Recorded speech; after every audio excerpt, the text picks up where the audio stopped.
This is my site-specific installation work called Sakura Saku. Sakura Saku is Japanese, and it means cherry blossom is blossoming.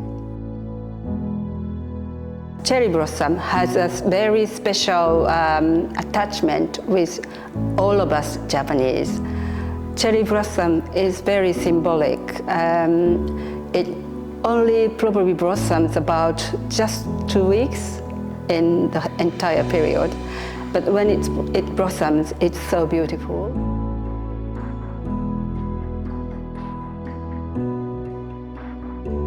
So what I would like people to experience is walking through my installation pieces and feel like you're actually as if you are walking through the cherry blossom trees and be happy.